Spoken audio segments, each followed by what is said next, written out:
housekeeping note about the mics. We have two working. So we'll start at that end, and you just pass the mic down, and then we'll start at this end, pass the mic back. So let's do that each round. And please keep the mics away from each other, and also no cell phones near mics, because it's very dynamic. Thank you.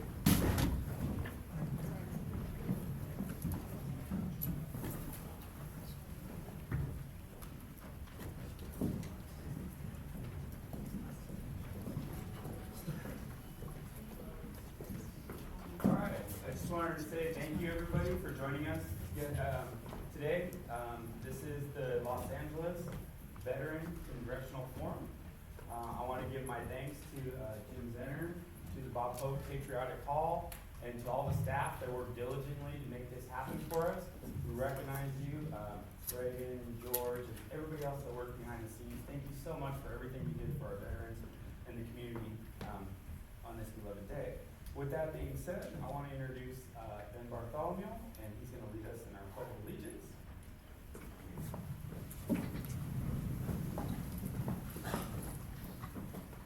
I pledge allegiance to the flag of the United States of America and to the republic for which it stands, one nation, under God, indivisible, with liberty and justice for all. And with that, I'm going to go ahead and hand it over to our moderator, Jim. Thank you. Thank you very much. Welcome to Bob Hope Patriotic Hall. This hall was built in 1925 and has since been the real epicenter for veterans and their families in the military here in LA County. So welcome. Appreciate us having this conversation in the building. The veteran military community definitely needs our support, or your support in Congress to tackle all the issues that we have, and also uplift veterans and military in the community. LA County is home to 232,000 veterans. Over 50% are 65 and older. A lot of aging veteran issues, and then also we have 18,890 women veterans that have unique needs that aren't often met in the military and when they get out at the VA. So lots of stuff to work on here in LA County. And today I'm going to ask a question. We'll start at one end, go all the way down, and then I'll ask the next question, and then I'll come back down. So we'll just keep that order. And first, let's go ahead and do introductions. So starting with Marianne on my left, if you wouldn't mind introducing yourself and your district. Hi, thank you first of all for hosting this event. This is a real important topic, and I'm glad that we're all going to be here to discuss it today. I'm Marianne Lutz. I'm running for Congress in the 31st Congressional District. Good afternoon, everyone. I'm Senator Bob Archuleta, and I'm the chair of the Military and Veterans Committee here in the state of California. I worked in this building for 24 years, and so Jim, thank you for opening the doors and hosting us, and thank you all for being here and sharing the love of veterans. And I think as we go along, you'll find that every single person that's here has that common goal: support our veterans. So I thank you all for being here. Is this where we give our spiel, or is that going to be later? That's going to be later. It's going to be later, okay. Ladies and gentlemen, Alex Balekian, running for Congressional District 30, which is Glendale, Burbank, Selma, Tahunga, Hollywood, West Hollywood, and a bunch of other places. Born and raised, I'm happy to be here, and thank you for allowing me to participate. Hey everybody, thank you so much. My name is Maebe. I'm running for California's 30th Congressional District. I was the runner-up in the general election last year, and very grateful to be here amongst all of you and excited for this conversation. My name is Dr. Pedro Antonio Casas, Colonel, United States Army, retired, and I'm a licensed clinical, forensic, aeromedical psychologist. I'm absolutely running for the 31st. Good afternoon, everybody. My name is Jirar Ratevosian. I am running for the 30th Congressional District as well for Congress. Born and raised in Los Angeles. Very happy to be here. Looking forward to the discussion. Thanks, Jirar. I'm Mike Feuer. I'm the former Majority Leader for Policy for the California Assembly, the former LA City Attorney and City Council member. I am delighted to be here today. I'm running also for the 30th Congressional District. Hello, my name is Erskine Levi, and I'm a former veteran myself, and I live and work and just retired this year from teaching. I live in the 31st Congressional District, and I'm running for Congress. Thank you. Hi, my name is Marie Manvel. I'm running for Congressional District 31, and in my opinion, every veteran is a hero because they took the first step to keep us free. Hello, good afternoon. My name is Daniel Martinez. I was the Republican candidate for the California's 31st in 2022. Since 2019, I have worked with a group of veteran Navy SEALs and Army Rangers, specifically in the realm of reduction in PTSD, traumatic brain injury, suicide mitigation protocols. In 2022, when the Republican Party didn't field a candidate at all to run against Grace Napolitano, and I had already been working with these guys for a couple of years, I stepped up and got 40 signatures and ended up on the ballot, making this my #1 issue. There are protocols that can be implemented to reduce the atrocious 22 a day suicide rate that everybody just seems to tolerate. And I look forward to the opportunity to discuss this more with you guys today. Good afternoon, everyone. My name is Kurt Jose. I just want to first of all, I want to thank all of you for your service and everything you do to protect our freedoms. And we want to make sure that as a member of Congress in Congressional District 31, that I'll be fighting for you and being your advocate there. For the past 10 years, I've worked with numerous veterans of the high desert, Palm Desert, and we focused on the elderly population, particularly with mental health issues. So I do care about this deeply, even though I did not get a chance to have the honor to serve, but at the same time, I do care about all of you, and I care about the future. So thank you so much to the VAC for the opportunity. It's a pleasure to meet you all, and I look forward to this discussion. Great, thanks, and you're going to need that mic, Mr. Casa. So first question. We all know that the PACT Act passed in 2022. President Biden signed that into law, and as a result, an additional 2 million plus veterans are now eligible for benefits and health care, and that's put a lot of impact on the VA and partners like us here at LA County to get the claims in, adjudicate them in a timely manner.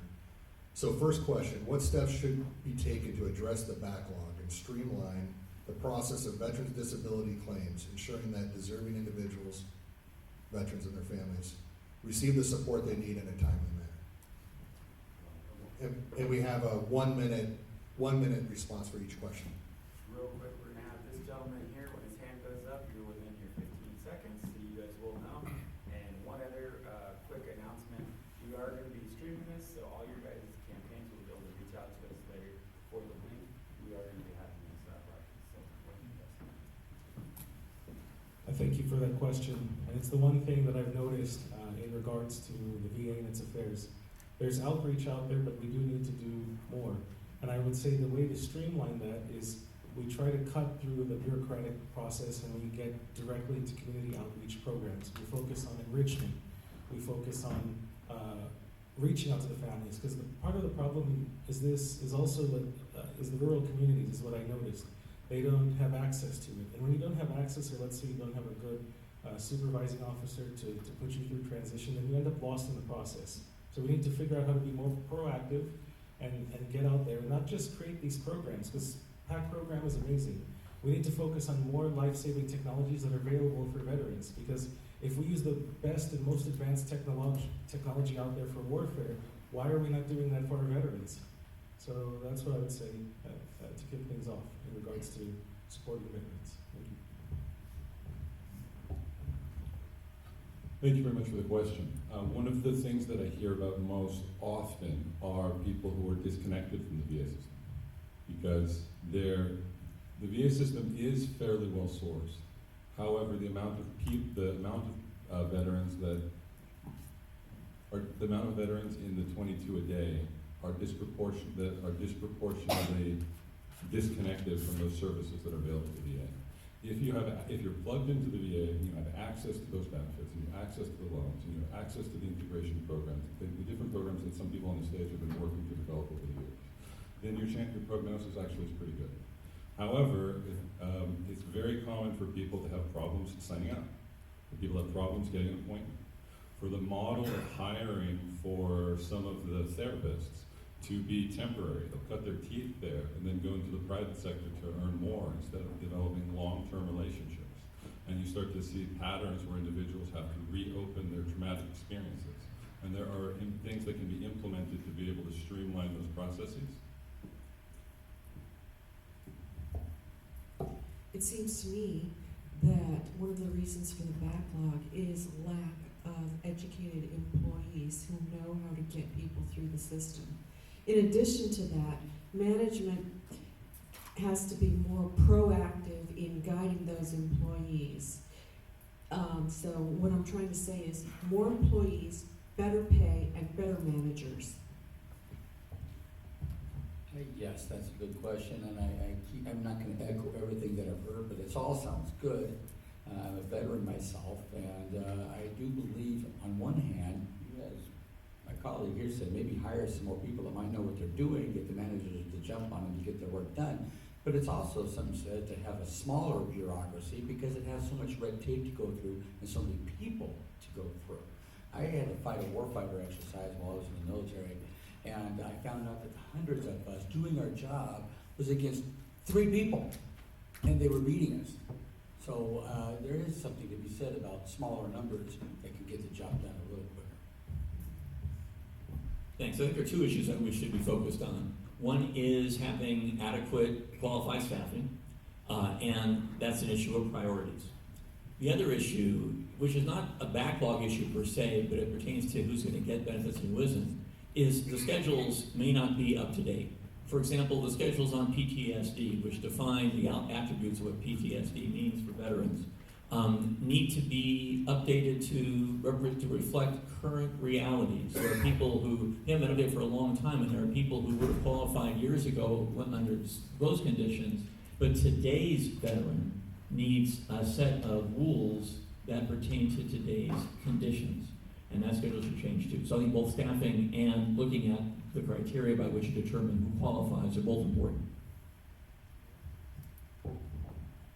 Thanks so much for this. In 2014, when I was a former congressional staffer for Congresswoman Barbara Lee, was her legislative director, and in 2014, at the height of this backlog issue, we worked, and I was her lead on working with the Congressional Black Caucus and the Congressional Progressive Caucus to channel federal resources to the VA to be able to make a huge dent on this backlog issue under the Obama administration. So I've got firsthand experience knowing how to navigate the federal system, not only as a former Hill staffer, but also someone who's worked at the State Department as well for the last 2 years. I agree with all the comments that some of my colleagues have said. I think the other issue really we have to look at is how do we prioritize pay and training for the workers as well. I think I'd support bills for higher pay and would also support efforts to streamline processing. I think AI is a real big opportunity to look into to help streamline applications. And one last thing I'd do is I'd have a veterans benefits coordinator in my office to be able to manage the more local issues and guide contact with federal agencies. Thank you. Yes, sir. So what steps should be taken to address the backlog and streamline the process of veterans' disability claims, ensuring that deserving veterans and their families receive the support they need in a timely manner? So the answer is it depends. So on the active duty side, every military base has VA liaisons, and their sole purpose in life is to process these claims for the active duty. So on the active duty, there was federal law, got updated. On the active duty side, the system is working the way it should. The challenge is on the when someone leaves the active duty side for whatever reason, and they're trying to process their claim. So part A of this is, do they qualify? Again, I've been a commander, boots on the ground in Afghanistan. So I've had to process soldiers who have been injured and make sure they get their benefits. So on the active duty side, it's working fine. On the post-military career, we need to make sure that they qualify for benefits, but they have an honorable discharge. If they don't, there's hiccups. Lastly, if we model the civilian side of it to the active duty side of it, that will solve the issue. They just were grossly understaffed on the civilian side. Hello again, everybody. Again, my name is Maebe. I'm running for California's 30th Congressional District. Well, I'm not a veteran. I have a lot of veterans in my family. My father was a Marine. My grandfather fought in the Korean War. I have other members of my family who served in the U.S. military. And I believe that if anybody serves in the U.S. military, we should leave no veterans behind. Well, I think it's absolutely lovely that 2 million additional veterans are able to receive benefits. That's not enough. If somebody is serving, they need to be taken care of for the rest of their lives. And that includes guaranteed health care and guaranteed housing. There is no reason why we should have so many veterans living on the streets. In terms of how we accomplish these things, we need greater staffing, and that requires more money. And I will say this, if we can afford to give almost $1 trillion a year to the national defense budget, we can afford to take care of our veterans. Alex Balekian, also running for CA 30. Ronald Reagan said the 9 most frightening words in the English language are, "I'm from the government and I'm here to help."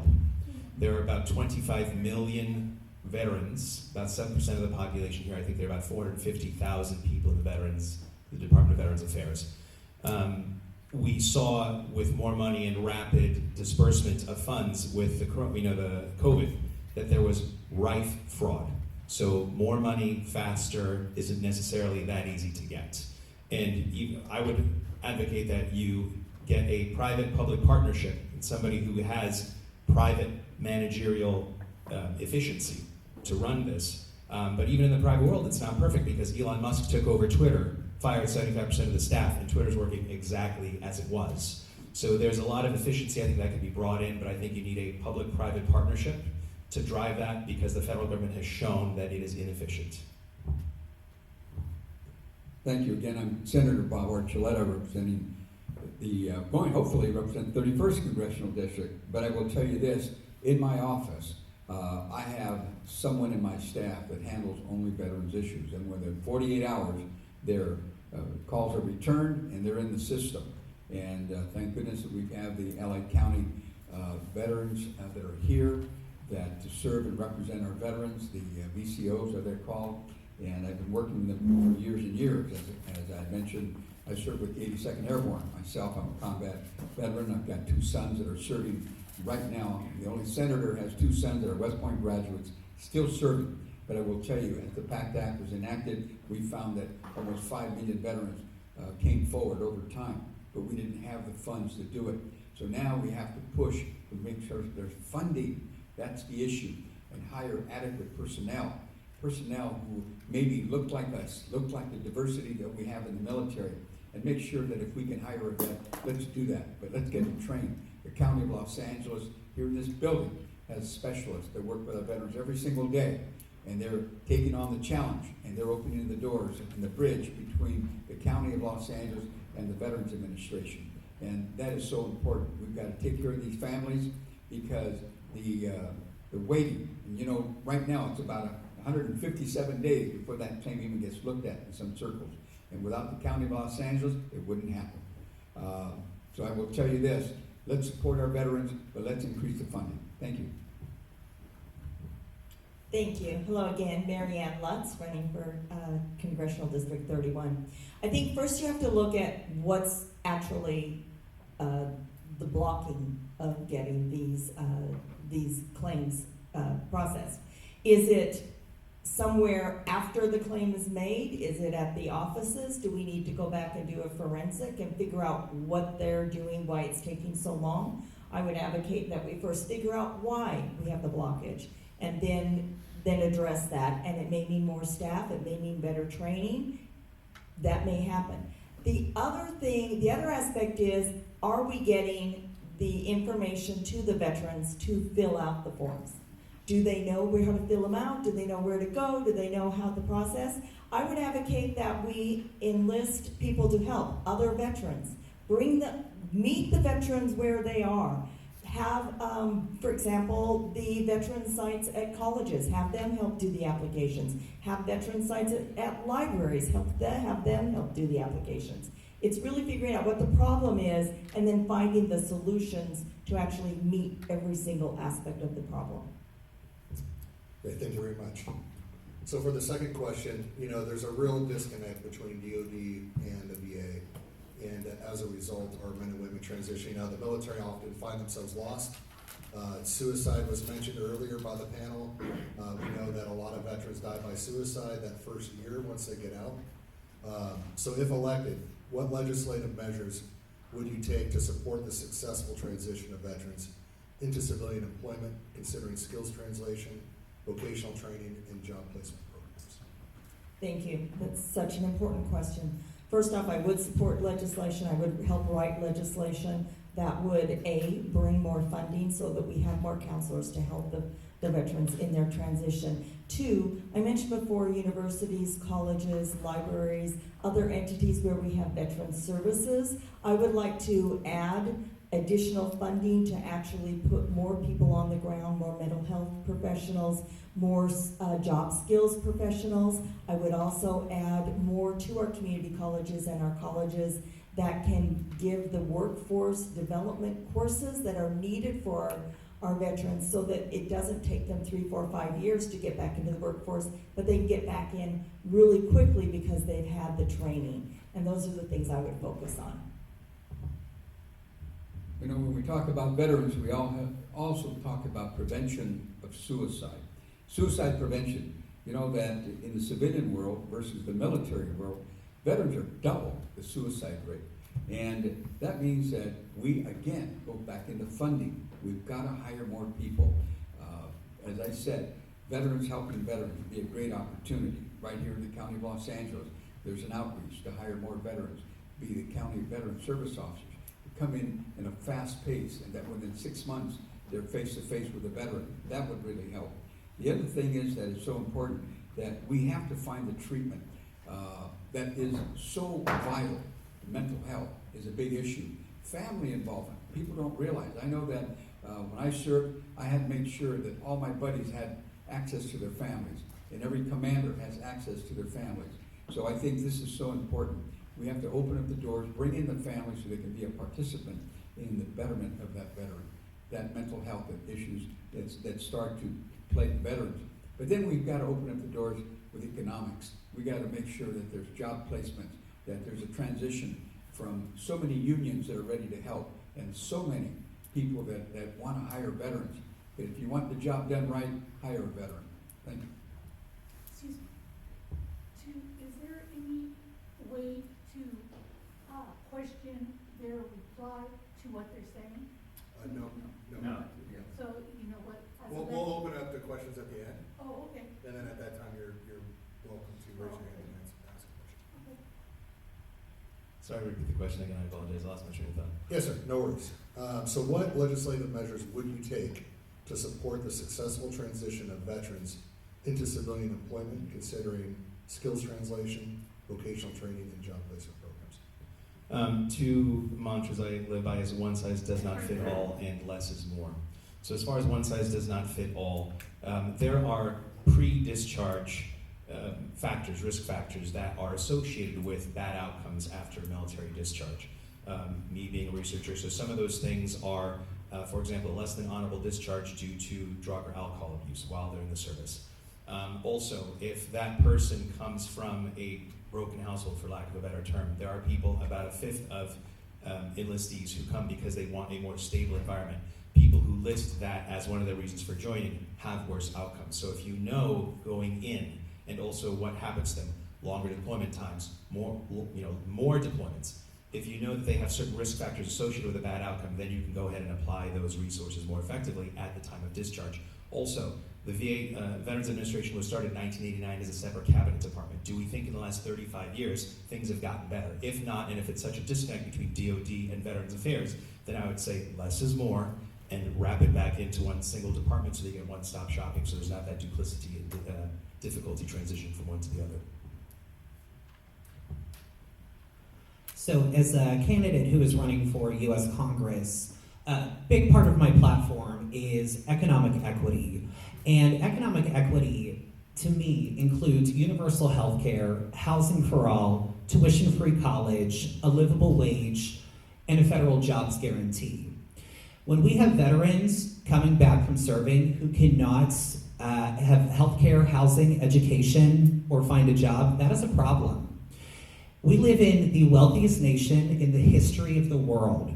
Every other developed nation has guaranteed health care for everybody, has these systems in place to take care of their people. And when veterans are taking care of us, we need to make sure that we are taking care of them. So I would absolutely support a federal jobs guarantee for everybody, but particularly for veterans who have chosen to serve our nation. I, again, would support universal health care for everybody, and again, particularly for folks who have served our nation. We talk about mental health care. We don't take it seriously. Mental health care is health care. Everybody deserves universal health care. So, I was in on the first push into Iraq in 2003. I returned to Iraq as a chief of mental health for 4th Infantry Division in 2005. And as I shared, I served as a commander in Afghanistan 2012, 2013. I've served as a the division psychologist for the 2nd Infantry Division along the DMZ in South Korea. I served as the division psychologist for the 82nd Airborne out of Fort Bragg, North Carolina. So what I would say is, on the active duty side, we're working that issue. It has been successful, but the model has not been applied to the civilian side. So for the active duty people, the standard is 18 to 24 months you need to be doing your VA application for all your benefits. On the active duty side, we are successful. Well, again, I'm retired, so keep that in mind.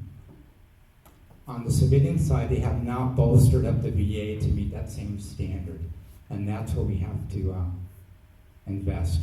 One more thing to be said is I'm personally offended at something Mr. Archuleta shared. I'm not familiar with any bill that he or Mr. Politano have put forth in decades for the kind of funding that he's now referring to. And what I'll do, if you vote me as your congressman for the 31st Congressional District, I'll actually take the fight at Congress on the Hill. I've had jobs in the Pentagon, and I will do what right looks like 24/7, 365 for our vets. Right, it's getting spicy in here. Thank you for bringing the spice. Does he get to respond? So I'm Jirar Ratevosian, again, running for the 30th Congressional District, thankfully not this race.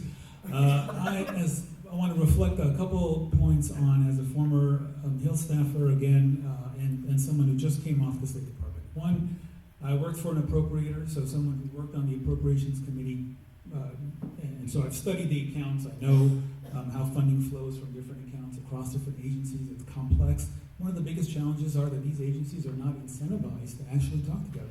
So when you talk about benefits, I would bring a holistic approach to looking at all of the needs of a veteran, whether it's, we've talked about housing, mental health, a long list of vocational training, integration, etc. But if our federal resources are not incentivized, then we're not addressing all the needs of the veteran in front of us. I also want to reflect on a former, in my role as a State Department employee the last 2 years. I was part of the team that was reintegrating our service members from Afghanistan coming back into the United States. And I saw firsthand how states' resources were limited and could not work with other departments. So we have to get those agencies to work together. My time's up. I'll come back to it. Thank you. Again, Mike Feuer, running in the 30th Congressional District. So there are multiple challenges that every veteran faces when reintegrating society. Here, mental health challenges, eligibility for key benefits if they qualify, a job, reintegration into the community at large, into their families, and perhaps most fundamentally, and this is what goes deeply to the question of suicide, a sense of purpose. Because if you're in the military, you're used to that sense of purpose, that sense of mission, and the structure that goes along with that, and suddenly it's gone. So in terms of concrete legislation to address each of the elements we're talking about, we all agree there should be more integrated efforts at job training that capture today's economy. We all agree there should be more mental health services and so on. But when a vet is discharged, I know my time, but very quickly, when a vet is discharged, there should be a one-stop location to which he or she can turn so that there's a clearinghouse for all these services, not being shuffled from one place to another. And that, to me, would be the best kind of approach legislators could take to make it easy for the vet to get the resources right away across the spectrum of needs. Thank you. Thank you. Again, my name's Erskine, Levi. I'm running for the 31st. I think there's like 2 districts here. It's 31st. Again, I am a veteran. I remember when I was regular Army for 3 years as a military police officer, and I had to go to Europe. I had to go from space to place on the base to check out. I had to go get things signed off. Did I turn in my equipment? Did I get my papers? Et cetera, et cetera. I think there should be a stop to go to the career center. Instead of it's not a career center, we need to make a career center and put it on base and reach out to the veterans that are on duty currently. So it's a career center. Come see, what do you want to do afterwards? Do you want to make a military career? Do you want to get another job and start getting out those things to those jobs to get them, interviews before they get out? And as some people have said, it works inside. It's when it's outside we need to work on that. We need to put some more money, maybe some more career centers after they get out. Thank you. I cannot say that I was in the Army or the Navy or the Marines. I did, however, do ROTC when I was in college. And before that, I volunteered, which is I gave my time freely to the VA hospital in Westwood. I think there's a very simple solution to this. Just like we have 911, if you have an emergency, there should be an 800 number for all the veterans. And in addition to that, if that doesn't work, just like the post office, perhaps that aftercare system should be privatized. Because if it's privatized, then there are incentives to get the job done. Marie Manvel, 31. Thank you guys very much for the question and for setting up this forum, because this type of open discussion is absolutely necessary to be able to get to the right answers to these questions. So since the specific question referred to what legislation could be passed, the first thing that I would suggest, and this is one of my top domestic priorities, is to reschedule psychedelics from Schedule 1, which currently means no medical value, to Schedule 2, which could be then studied at the VA, and then instituting a pilot program at 10% of the 1,100 VA hospitals.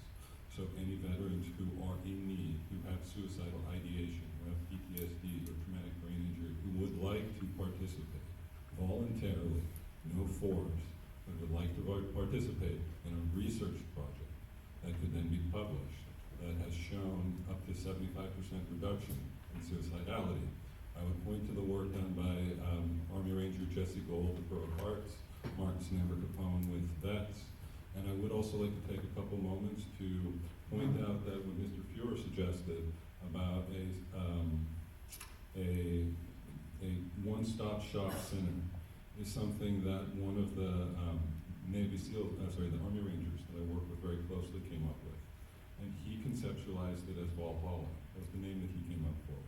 And in his conception of it, it was it was half boot camp, half university campus that could process 10 to 20,000 people. And then that could be a place where if somebody's acutely suicidal, the emergency mental health medical system, the last candidate suggested, could intervene, and it could be staffed by veteran volunteers that I've talked to hundreds of people that would like to volunteer for this. The VA could help organize this. And the VA's principal purpose is to organize the resources they have, and the veterans have a lot of volunteer hours that they could use to help solve this problem. So thank you very much. Hi, Kurt Jose, CA 31. First of all, as a member of Congress, I would go and get the DOD, get the VA together, and have a conversation. They need to understand what the managed expectations are for new recruits and what they are exiting. It has to be all about entry and exit. Now, what I would focus on is bolstering skill breach. We have that career center. It already exists. We need to put more investment in there. We need to get more industry partners. That's what I would focus on. Getting more industry partners, securing more memorandums of understanding so that these vets who come out, they have more access to jobs. Now, the other focus would be on the the transferable skills of each individual coming out. You might have operated a tank coming in, but where else can we put you in which industry? So we also need to diversify the amount of partners in SkillBridge. We need to diversify the amount of industries that are there. And to address mental health and well-being and recovery, I would focus on pharmacogenetic testing. I did that in the private side with people, and we helped reduce adverse drug reaction. We reduced dependency to opioids. So I would focus on that as part of the exit to help them become more stabilized if they're facing those complex health issues, but at the same time, setting them up for success once they leave the military. Thank you. Again, Kurt Jose, CA31. Thank you very much. And for our last question, this is around family services and community enrichment. What initiatives are you proposing to enhance veteran services for community enrichment, and how do you plan to ensure that effective implementation and sustainability? And we'll start with you, Mr. President. So in terms of community enrichment, everyone who goes deployed, you leave your family member, whether you're single or you have a growing family or you have an established family. For me, as part of Congress, I would focus on support services for them, especially for emotional support, for financial support, making sure that while your family member is overseas representing our country, protecting our freedoms, we're watching out for your family here. That's particularly what I would focus on. And for me as a member of Congress, I would focus on those in particular members who they might be a one-income household and they might be at an economic disadvantage because one person went and got deployed. So we focus on personally being there. And I think at the end of the day, veteran or not veteran, we're all American. So we should focus on reaching out to them personally and putting that touch of individual care, which I believe we should, especially for the people that go out there and make sure we continue as a country. Thank you.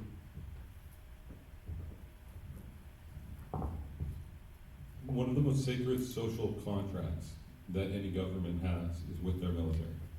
And implicit in that contract is a young man typically, but now it's men and women. Don't devote their entire life, their body, their mental state, their youth, to the service of an ideal.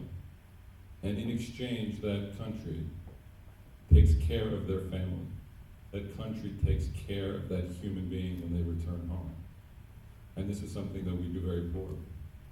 So the most important thing that I could try to convey in this space is if we could have the VA help organize the veteran community, the spousal community, and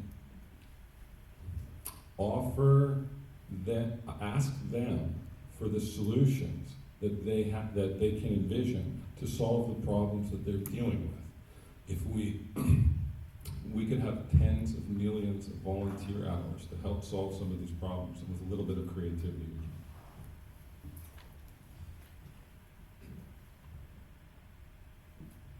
The heroes that are left at home when there's a possibility of their spouse dying need to be respected, and they need help. I'm saying that perhaps they need help with childcare because it's a one-worker family. Yes, of course they need help, and guess what I'm going to say? I'm going to say yes, they need an 800 number as well to help with the things that they need to get through to keep their family in one piece, and I honor them as well.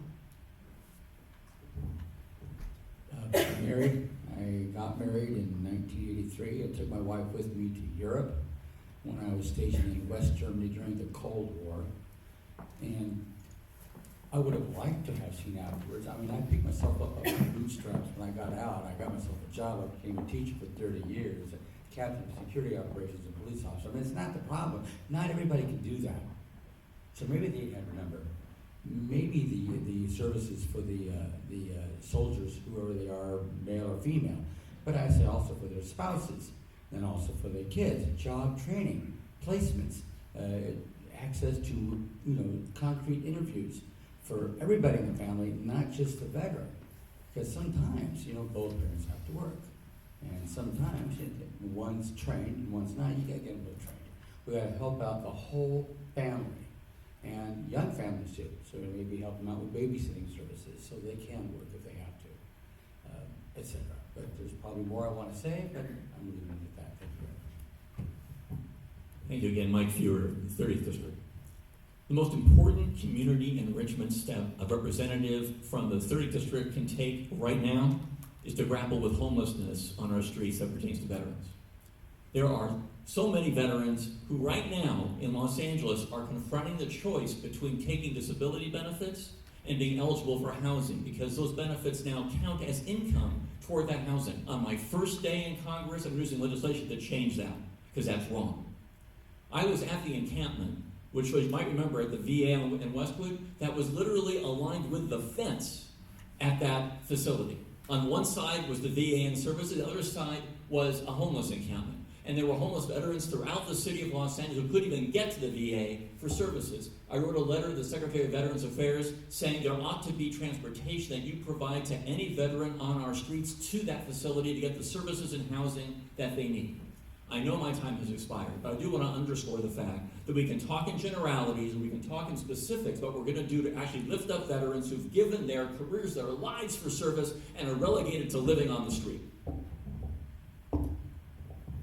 When I worked at the State Department to help returning service members from Afghanistan come back, there are two big challenges that we heard over and over again. One was on child care, as the gentle lady mentioned.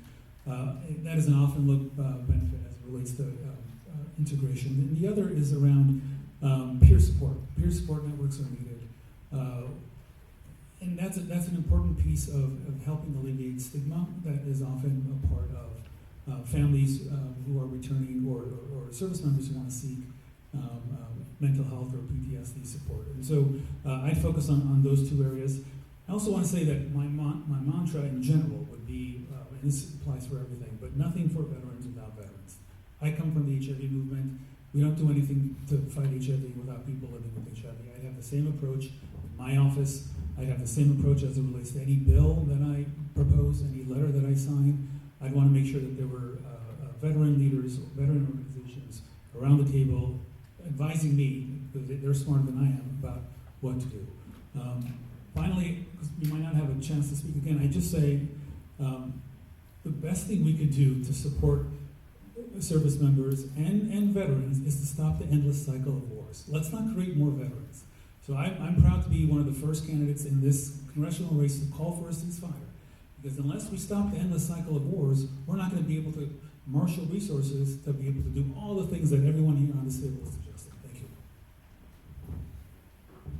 Since I retired in September of 2023 with a total time of service of over 29 years, I started doing outreach with some of the veterans groups in my area, the 31st Congressional District. And sadly, sir, you're bringing up a great concern. On the active duty side, we have family services. But for veterans, there's no such thing. So what right looks like is we have to create that legislation, and we fight the fight to push it forward and get the funding at Congress, Senate, and the President. So it's a simple solution. It literally simply needs to model the active duty side. The thing that's difficult for me is, why are we not doing that already? So you're pointing out a great gap. But this is not rocket science. This is actually, we've got the model. We just have to apply it, get the cost estimates at the national level, and then go through the process. Lastly, in respect to my earlier comments, I'm happy on the different forum to debate Mr. Archuleta and Mr. Cisneros and Ms. Rubio, the three of them versus me at the same time. I am the LA GOP candidate, I'm the California GOP candidate, and on the broader issues which all have negative second-order effects to our veterans, I am happy to meet them anytime, anywhere. Thank you. On the topic of family services and community enrichment, I want to take a moment to talk about my father, who I don't actually talk a lot about on the campaign trail. He was a Marine in the mid-1980s. I spoke with him just a couple of weeks ago, and he told me that he is now 6 months cancer-free. Do you know how he got cancer? Serving in Camp Lejeune. He lost a kidney to this. We're grateful to have him still alive.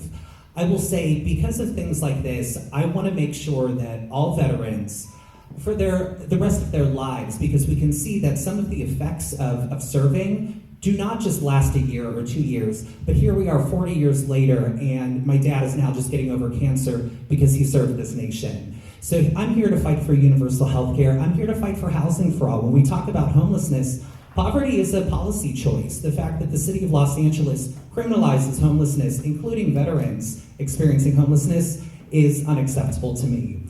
Furthermore, I agree with Jirar that we need to end the endless cycle of war after war after war and call for a ceasefire right now before we send our men, women, and siblings into war again just to see them lose their lives.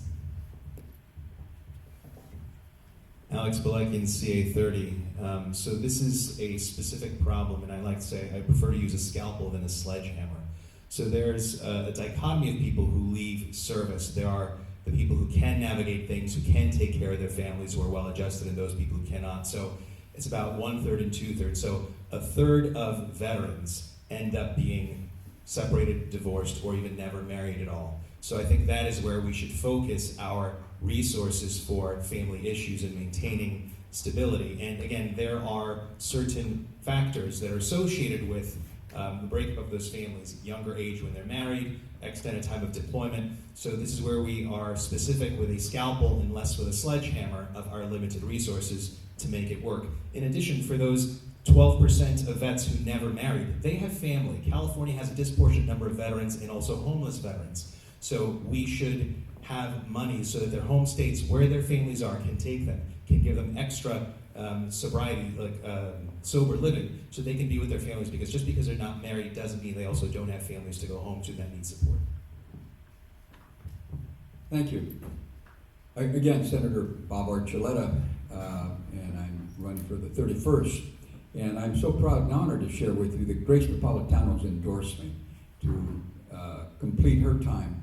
And she is going to retire at this term, at the end of her term, and God willing, I'll be able to continue in her legacy and go on to serve in Congress. And I know that because of the work she's done over the years, 28 years, always voting for veterans, always being there.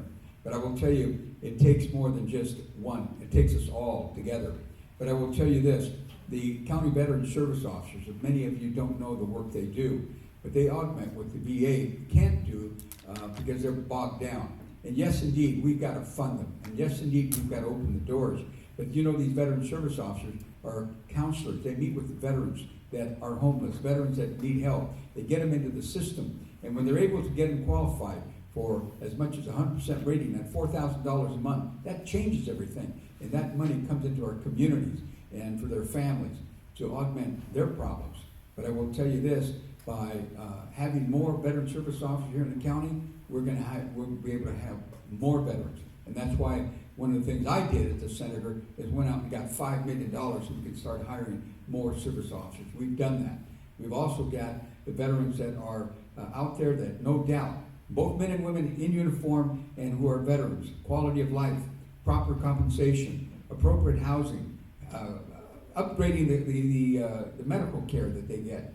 But we've got to work together in order to do that. And it doesn't matter what party it is, but let's all work together in the future for our veterans. Thank you. Thank you. Marianne Lutz, Congressional District 31. When we talk about the families, and this question was really, the heart of it was about the families and the veterans with their families. We need to remember that when somebody is serving in our armed forces, their family is serving in the armed forces in every aspect. So we need to begin thinking about how we work with the families while they are in active service. And I'd like to investigate ways that we can make sure that we are supporting the families with education for families and with mental health services for the families, because there's a lot of stress at home waiting for, and worrying about your loved one who is serving. When they come home, it changes, but it doesn't change.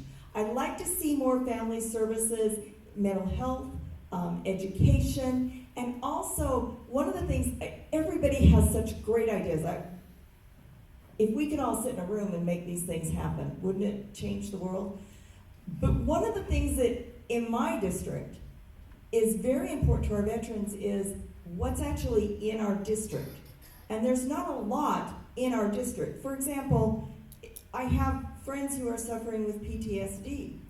They have to travel an hour and a half only once a week to go to a mental health professional to help them because we don't have the resources in our district. We need to, within our big Los Angeles area, and this is just Los Angeles, think about the rural areas where the services are not where the veterans live. We need to get their services where they are. And that's going to take a lot. It may take legislation and funding, and it may take a whole different viewpoint of who provides these services, but it needs to be done. Great, thank you very much. Yeah, really great dialogue amongst this group. Appreciate the thought-provoking responses. Now we're going to go ahead and turn it out to the audience for questions. I see this gentleman has his hand up here. And just a little housekeeping, please ask questions that each candidate can respond to, not one single candidate. Thank you. Hello guys, thank you for letting me come to this place and speak to you all. My name is Steve, I work for a veteran-owned and operated facility that exclusively serves veterans with mental health and addiction issues in Miramar Health, located in Orange County. So I asked the last group this question, I want to bring it up to you guys as well. When a regular civilian calls into any regular treatment facility for mental health or addiction issues, they can be admitted the same day, right? Whereas in VA, they have up to 30 days to place a veteran into treatment, which is kind of gross if you ask me, because a lot of these guys, when you do decide to call for help, they don't have 30 minutes, let alone 30 days. So my question for you guys is, what do you guys plan on doing to make it more accessible for these veterans to get to companies like myself, or just to get help in general, so that way they don't have to wait 30 days just for them to get help? Thank you. We'll go ahead and start with Ms. Lutz. Thank you, Stephen, for that really important question. It speaks to my point about not having the facilities where our veterans are. I think there's several ways we could do that when we need to find more facilities where our veterans are. Another thing that we can do is giving access for veterans into the other facilities. Having them be able to go to that facility and have an agreement with the VA where maybe they start there and they move to the VA. Regardless, they deserve, when somebody raises their hand and says, I need help, we better be there to help them immediately. So whatever we can do, either allowing them in other facilities and the VA then picks up the cost of it, or starting them there and moving them on, I would advocate for that. Great question. I think the VA has the program, but we need to enhance it. And this is what I'm telling you. If a veteran has an emergency, he can go to his local hospital. It's the law. He can go. And that's when he's treated and stabilized, then he's moved to the VA hospital. So that is there. But we have got to enhance that. We've got to notify all these various hospitals, because I've gotten calls as a representative to say, hey, they're not taking me in. They want to hand me the bill. And it says, let me talk to the supervisor. I talk, and then they realize it's in the books. Go ahead and treat them. Let's go ahead and stabilize them and send them on. But we need to get more and more involved. And we should have a hotline. There's no doubt. And I think that's where it starts here in the county and it goes to the VA. But we got to work in that partnership. Thank you. Yes, to echo Senator Archuleta's point, yes, people can go to civilian hospitals and the VA will pay for it and they can get transferred over. However, why wait 30 days? So it's not a problem until it is a problem. So why could these people, while they're in the VA system, in a non-emergent basis, get the help that they need? And this is where I say the federal government has shown us quite well that it is very inefficient and frequently incapable of doing things, especially with more funding. So I advocate for private-public partnerships. Now, whether they can be done, for example, at bare bones prices, because you have concerned veterans such as yourself who say, I'm going to volunteer my services for a certain number of vets per month, et cetera. So I think that would be low-hanging fruit to do, but I think we definitely need to invest in private-public partnerships because the federal government has shown that it's inefficient and incapable. I appreciate your question, and I agree with you. I don't think that there should be waiting periods like that, especially 30 days, whether it is a physical ailment or a mental health ailment. You know, we talked about suicide amongst veterans earlier. We cannot be having people who are suicidal put on a waiting list to see somebody. That is part of the reason why I support single-payer universal health care. You know, we talk about access a lot, and we also need to talk about affordability. Here in LA in particular, we have the healthcare infrastructure already, but we don't necessarily have the affordability for everybody. It's not open for everybody. A universal healthcare system would be open to everybody, and especially veterans, so that you can be able to go in and see a doctor according to your needs, again, whether they are physical or mental health needs. Sir, that's a great question. So any veteran with an honorable discharge can seek emergent care at any hospital. The catch is they have 72 hours to notify the VA so that the VA will take care of the billing aspect. And that's critical because we don't want them to get billed. That number is 1-844-724-7842, and that'll be available after. That's critical because we don't want them to get the bill. I agree with my other candidates here to my right. We're all on board on this. The issue is, and as I say in the Army tends to do what we call knee-jerk reactions, and we're all on this problem of the referral subsequent to the emergent care, right? And right now, 30 days is not what right looks like. So this is where we need to figure out where is that hiccup. Is it a staffing issue? Is it a system issue? Is it a competency issue?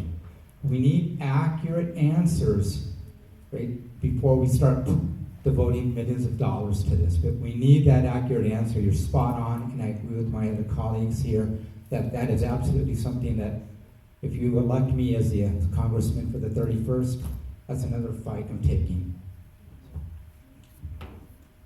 Stephen, I'm really sorry that you have experienced that yourself, or and for any veteran who has to experience that. I think is a stain on our country's moral character, whether it's who we are as a nation, who we are as a society, who we are as a state, or who our elected officials are. Because I think we all have a responsibility to care for those who have provided service and sacrifice, and not only the service members themselves, but their families as well. The only thing I'd add to what's already been said is I'd have a dedicated staff member in my office who was a vet, who would focus on navigating the federal government system and responding same day to all the claims and any questions that we got in the office. So that's a pledge that I've made. I encourage every candidate to make that kind of pledge. When I was at the State Department, I've hired 2 veterans for my team, and I've got that track record, and that's not just talk, it's action as well. Thanks, Steve. So it's a very important question. I think we all agree that waiting period doesn't make any sense. You've heard me be very specific in response to prior questions. I will share with you on this question, beyond what's been said, I don't know what else to offer concretely, so this is what a member of Congress does.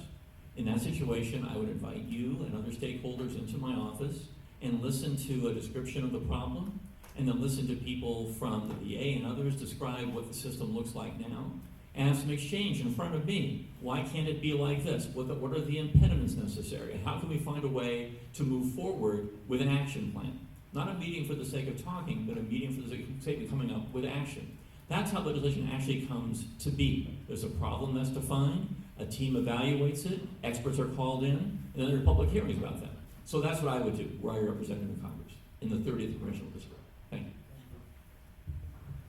Thank you. Good question.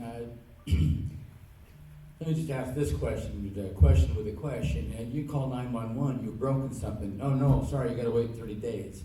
That doesn't work. Mental issue, someone with a gun, and you gotta wait 30 days. I don't know why we have to wait 30 days. But it's kind of stupid, and I'm agreeing with what these other gentlemen are saying. We gotta have a hearing, we gotta find out what's going on. What is it that's taking 30 days? Is it because, they tell you it's gonna be 10 working days, and really it's 5? I mean, I agree with you. It shouldn't be taking that long, because we're not gonna put people in a real emergency situation 30 days when they have to go to the hospital now. Thank you. Heads need to roll. I heard that already, thank you. The person at the top knows what's going on and is not doing anything about it and is failing our veterans. Okay, I also would like to tell you that, full disclosure, I'm on the advisory board for the Salvation Army in Santa Monica. And I just looked this, and they opened a brand new facility with over 300 beds in Orange County. I'm just gonna read this to you if you don't mind. The Salvation Army has more no-fee residential treatment facilities than any other rehab program in America. Each year, they help equip more than 150,000 people to overcome alcohol and drug dependence. They combat addiction, they build work social skills, they regain health and stability and restore families. Anyone who has a problem needs to call their local Salvation Army, and they're gonna get help right away. I know. Thank you. Well, that was a great question, and the real short answer is 30 days is unacceptable. There should be a line where if you call for mental health issues, that you speak to a veteran, right? It's the idea that you're going to be able to speak to a 12-year licensed PhD trained psychologist is not feasible economically to be able to scale that out. However, that's not actually what they need in that moment. They need somebody who's been to where they have been at, preferably from the same branch of service. If you're running 4-hour volunteer shifts a week, and you have a day, and you have 6 of those, you're talking about roughly 2,000 volunteers to handle a line monitor 24 hours a day. There's significantly more veterans that would volunteer in a heartbeat if you gave them that opportunity. You could, with 40,000 volunteers, that allows you to have 20 different lines for backups. And this is all at 0 cost if the VA could organize the resources they have. And then very similar to the emergency medical system, when you're in an accident on the freeway, the person that comes to actually drive the ambulance to you is not a physician, but is somebody who's had a 6-month course and then can take you to a facility that has physicians. Thank you for your question. The way I would address this is waiting 30 days is simply unacceptable. What I would do as a member of Congress is we forge partnerships, whether they're public, whether they're private. We create crisis stabilization centers where people get immediate help and not in 30 days. They need that now. And most importantly, we're going to go in and gut the inefficiencies in there. We need to bring in people who are experts, auditing experts, whatever it may be. We should be cutting through those budgets, finding the inefficiencies. It's the same thing. If you're going to come into any organization, and let's just say, for the sake of argument, a car wash, and you wash 5 cars out of 100 cars, what's going to happen? You're going to probably fire the whole organization.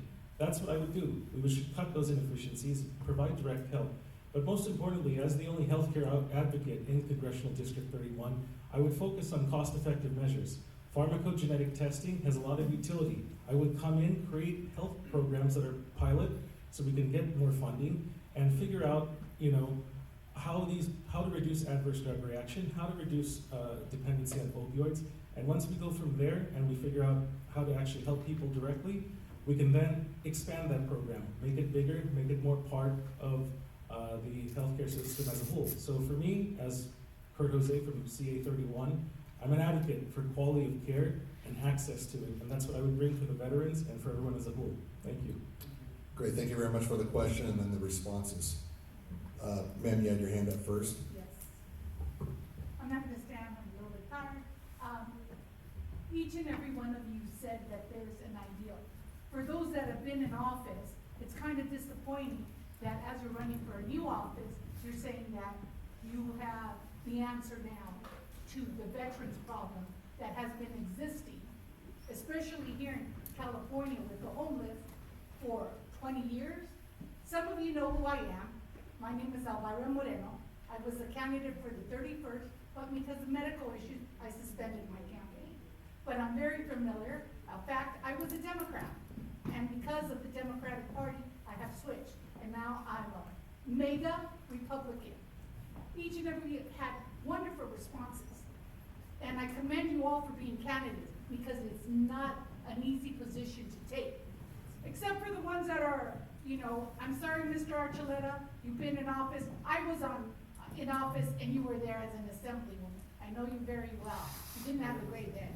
I've never been in assemblywoman. Oh, okay. Well, you were in office.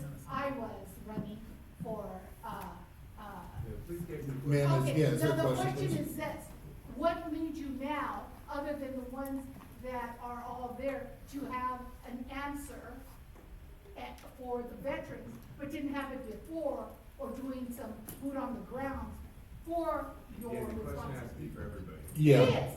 What is your response in order to tell me that you have a solution now, opposed to not having it when you weren't a candidate? And what was your method before you were a candidate on solving this issue with your elected officials or your certain districts?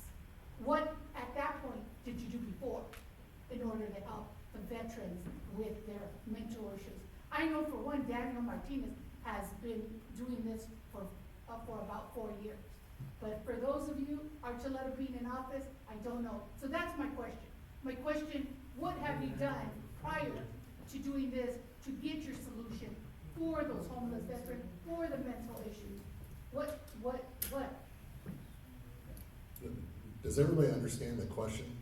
I'm not very clear. Yeah, they didn't do anything before, what are they gonna do now? How are they gonna do that? I mean, it's coming across as like a personal attack. No, it's not. It's a question. Okay. What have you done in order to, with the solutions that each one said, did you do prior to running for office? Okay, everybody's clear on that question? Okay. All right, Mr. Casa. Again, Kurt Jose, District 31. It's my first time being a candidate, also the youngest one in this race. But for me, what I've done for 10 years, I'm 33 years old right now, I've been working with healthcare my whole life. So when I was 15, I worked with the Honorable Mervyn Dineley. We worked on healthcare, reducing childhood obesity, diabetes. In LA County, I worked with assembly members actually at 15 and 17, and we worked on not allowing McDonald's and Burger King to build within a mile of each other. And that, I think, passed around 2007. I was like one of their teenage researchers. But throughout my life, and to address you in particular, when it comes to veterans, for the past 10 years, I started, a little bit backtrack. By education, I'm a lawyer from Oxford University. That's where I was trained, and I grew up in the 31st District my whole life. When I moved back from the UK, I immediately went to Palm Desert, Indio, and I focused on creating a clinical laboratory, but focused on precision medicine. And in particular, I bolstered community outreach programs with people there. It didn't matter if they were veterans or just everyday people. We focused on providing them with new emerging technologies. And one thing that I take pride in the business that I've created over 10 years, is we do not charge you for out of pocket if it's not covered. So let's say the government gave me $1. We're not gonna ask for the extra 100 in the amount of supplies to support that. So for me, I'm a strong advocate for cost-effective measures, and I believe they do exist out there. Our government just wants to sit on it. So that's why I plan to come in, be the infusion, and bring that in. Be the new voice. We need the new technology. We need to save lives, and that's what matters to me most. And I hope that addresses the question to a certain extent. Thank you. Thank you very much for the question. And as you know, since we've spoken about this before, the veterans issues are personal to me because in 2015, my father committed suicide. And although I did not serve, I had PTSD from the recording of the video from that incident. And it wasn't until I crossed paths with a group of veterans, particularly the Navy SEALs and the Army Rangers that I referred to that I've been working with, that they showed me how to process through that. And in that community, there are answers to a lot of these solutions if you can comprehend it. This is personal to me. This isn't a political game. This forum is not where my congressional district is. This is not a this specifically is a nonpartisan forum. The purpose of being here is to provide solutions for the issues that matter. And so this is my life's work. I've dedicated myself to this. I'm the CEO of Near Infinity Art, which if you look at this card that's that's on every seat in the room, the 2 art pieces on the back. When I was collecting my signatures to run for office, I met this veteran by the name of David. He was drinking alone at a bar on that Friday. And he asked me why I was running. I told him that I was running to get my name on the ballot. He mentioned that he hated Trump and that he wanted to know why I was running. I said I work with this group of veterans in PTSD and suicide mitigation, and there's protocols that could be implemented that could work. He asked me to come out to the patio, and then he asked me if I was fucking him.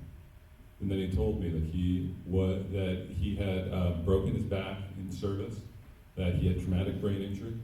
If you look at the painting that he did on the left, you can see somebody who's alone in a room, bleeding from his head. 2 days after this painting was given to me, I drove him down to San Diego to introduce him to the network of Navy SEALs and Army Rangers that are working in this space. And then he painted the painting on the right and sent it to me the next week later. This is what I do. Elvira, that was an excellent question. I have been working with the Salvation Army to help them help more people for no charge. And the reason I said that you have an excellent question is because these people have been in office or they've been associated with the congressperson. Why hasn't anything been done? And how do we know that something's going to happen in the future if they're elected? Erskine, Levi, CD 31, ditto, everything ditto. But I do have the same question, good question. Congressmen, I've been congressmen for years. Senators, been senators for years. State reps, state senators for years and years and years. And then every time they come to a forum, they say, well, this is what I'm going to do. Well, what have you done?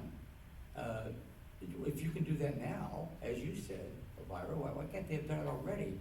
The veterans homeless, for instance, could have been fixed years ago. Years. Now, what have I been doing? I didn't do an organization like he did. I'm sorry, I don't do Salvation Army. I just taught students for 30 years, probably about 5,000 students, so I add them up, maybe more. I don't know, I've never counted them. So I did my part in that. I did my part being a veteran for 20 plus years in the regular Army and the National Guard. And so I think I come with something brand new. I've never been a congressman before. I've never been in a position to be able to do the legislation. I think if I win, I will be. But apparently it's not working now. So there has to be new blood. There's got to be something coming in. So vote for me, CD 31. Hi, nice to meet you. I'm Mike Feuer, running for the seat in the 30th District. My father barely survived Stalag 17. He was a Jewish prisoner of war to the Nazis in World War II. And he didn't think he was going to live through the march at the end of the war. And when he did, he told me when I was growing up, he decided to do the most important work he could find. And that was kids who became an educator, teacher and a school principal. That lesson of standing up for what matters the most is what has led me to public service. So before I was elected office, I ran a program called VetCetic Legal Services that provides free legal work for folks. I expanded that work to include outreach and effective work for homeless people, especially homeless veterans. Then I was in the city council. I worked closely with veterans organizations to create a special monument for veterans in the valley. Then in the state legislature, when TBI, traumatic brain injury, was a huge issue, veterans weren't having enough access to services, I wrote legislation to expand that access. And then as city attorney, I created programs like one that sends a team of mental health and substance abuse and other experts to the street to interact with people in the grittiest encampments in Los Angeles to get them the services they need, as opposed to leaving them relegated to being on the street. Expanded a program that made sure that people, including homeless veterans who were having their access to services and housing impeded because they had fines and citations and warrants, we said, we'll trade you. We'll get rid of all of those in exchange for you connecting with the service to lift you out of homelessness. I know my time's expired a while ago, but the point is, it's a long list, because I agree with you. The way you measure a candidate is not merely by the advocacy they make when they're running. What did you do first? And I think that record speaks for itself. Thank you. Elvira, thank you for your question. We've never met, but I agree with the premise of your question. And one of the reasons why I'm running for Congress, and I'm not running in the 31st district, I'm running in the 30th district. Those of us who are in the 30th district are running to fill the shoes of Adam Schiff, who's vacating his spot. The reason why I'm running is because I think, and I've just come from Washington, where I've spent the last 8 years working as a Hill staffer and for the State Department. Washington does not need more career politicians. They've got a ton of career politicians. I am a community leader. I've worked on HIV and I've worked on public health for the last 20 years. I've worked to build political coalitions to advance billions of dollars for the HIV response. I was Congressman Barbaley's legislative director, and I was a State Department advisor for the last 2 years. I know how to make the federal government system work and work for people, work for communities, and work for poor people. That's the experience that I'm bringing that's different. I'm a first-time candidate myself, but I'm a public health leader, I'm a community organizer, and I have the foreign policy experience and the public health leadership that Congress needs to get stuff done for communities. You'll forgive me, we run so long, I'm very late for my next engagement. You'll forgive me out of respect by state, but I have to go. So. Ms. Moreno, I think your question was, since you have a formal elected position now, why haven't you done these things in the past? Is that your question? And why would you be running? Correct. So let me answer that. This is a failure of leadership. Democrats have owned the state and federal positions in the 31st Congressional District for decades. And if you look at the metrics for education, incredibly poor. If you look at the metrics for trying to take on the drugs from China, specifically fentanyl, zero action. Crime, we have policies where we're literally rewarding crime. No action. Immigration, we're literally being invaded from the southern border. Cartels, drugs, sex trafficking, no action. Transgender issues, biological males should only compete in sports against biological males. No actions. All these things in the big picture have negative second-order effects on veterans. Specifically, during the COVID bill, let me give you one example. Ms. Napolitano voted for that to support President Biden for the $2 trillion of deficit spending. As a result, we all get to pay that back, including veterans. However, Governor Newsom, somehow the millionaire got a $3 million loan that turned out to be a forgivable loan. So you and I now get to pay the loan for the millionaire because that's tacked on the deficit spending. If they wanted to support vets, they could have easily added one sentence. Every vet with an honorable discharge would get $3 million. If they wanted to support vets, they could have added language in the bill, but they chose not to, year after year, decade after decade. Elvira, thank you for the question. I really appreciate it, especially because it's a bold question, and I'm sure it probably made a number of people on this stage nervous. So I'm an elected official myself. My name is Maebe. I'm running for California's 30th Congressional District. I'm currently serving my 3rd term on the Silver Lake Neighborhood Council. On the Neighborhood Council, my position is not a legislative position, but rather we act as an advisory board to City Council. So we are supposed to vote on things as a community. City Council is supposed to take that into consideration and act accordingly. They do not do that. And that is a big reason why I decided to run for higher office, is because I'm sick of our community coming together to discuss ideas and solutions and them not being heeded by our elected officials who are actually legislating, such as my opponent who just left. He was on city council, he was a city attorney, he talks about homelessness. Homelessness has increased by double digits every single year for the past at least half decade. I'm running against a number of other candidates who are career politicians claiming they're going to fight for healthcare, housing, education, etc. They have had the time, they have failed, it is time for new leadership. On the issue of being transgender, I'm not sure why that came up for this question. I'm a transgender person. There are transgender people who have served in the military. They deserve just as much respect as anybody else. Thank you. Just so you know, I am bold. Elvira, the word inefficiency or inefficient came up multiple times, and we are in this situation with veterans, and in fact the entire government, because we've left it in the hands of politicians who have worn out their welcome. So term limits is near and dear to my heart, and I also think that these prior elected officials, that should disqualify you if you're looking for higher and higher office, because they seem like migratory maggots simply looking for a bigger corpse. I went out, started my solo practice a year before COVID started. Terrible timing, but I somehow managed to expand it to 9 employees. So efficiency, as you would be in the private practice world or in the private world with a business. It could be said that if you open the government books, if I ran my business like the federal government did, I'd be out of business.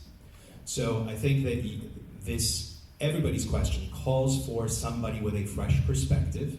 And I think you need to till your soil so that you don't get the weeds of corrupt career politicians who have complete detachment of what it's like to be in the real world. Okay, well, thank you for the question. We're talking about history, but we're also talking about what you're going to do upon your election to Congress. Her election, his election, their election, all the way down the line, from that day forward. But we're also going to talk about what's been done in the past.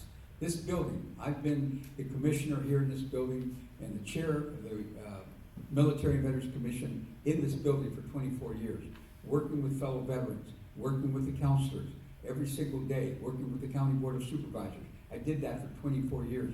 Our number one goal was to serve and represent veterans. We fed veterans, we housed veterans, we counseled veterans, we made sure that they got into the VA system when they couldn't. We made sure their families were taken care of. A lot of things were done by the County of Los Angeles. I worked for Ed Edelman, I worked for Gloria Molina.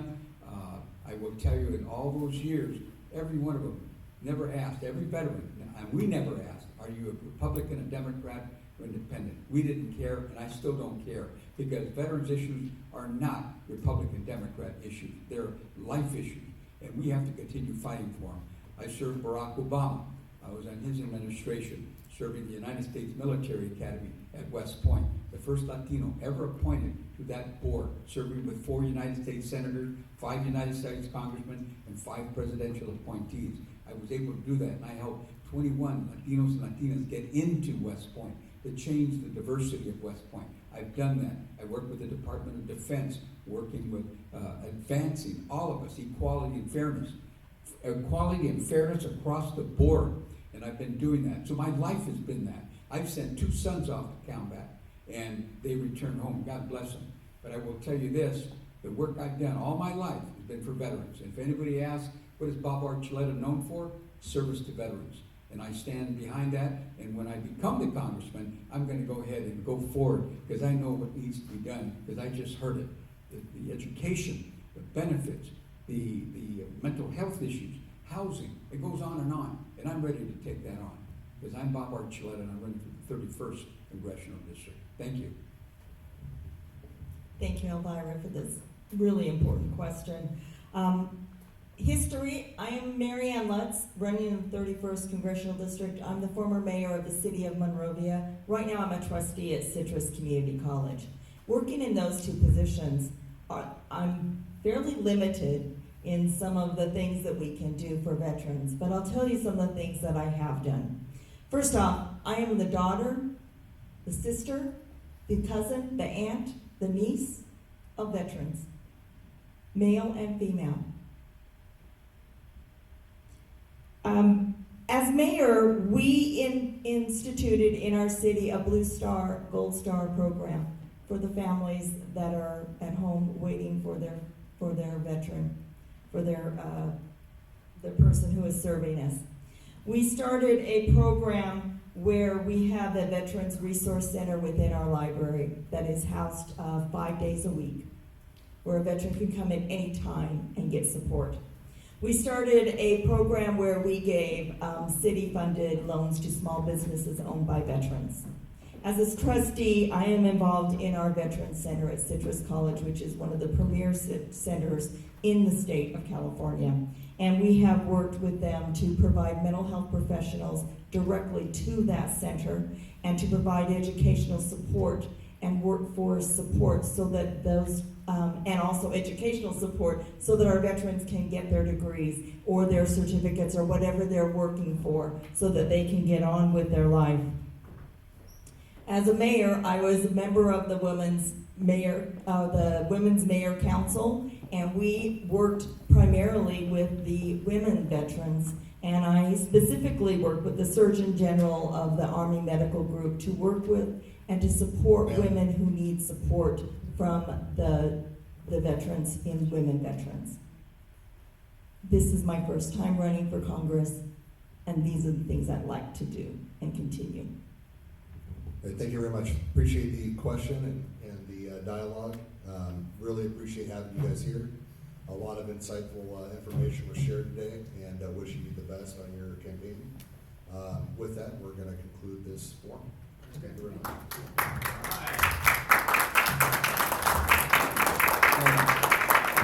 If you'd be all right, we'd love to take a picture in front of all the candidates.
How are we going to get the screen pictures to the candidates? Everybody should have Lonnie's information. Lonnie is going to be getting the link from our IT guy, and we should be getting that to you guys shortly. I want to make sure that you guys will get the complete screen.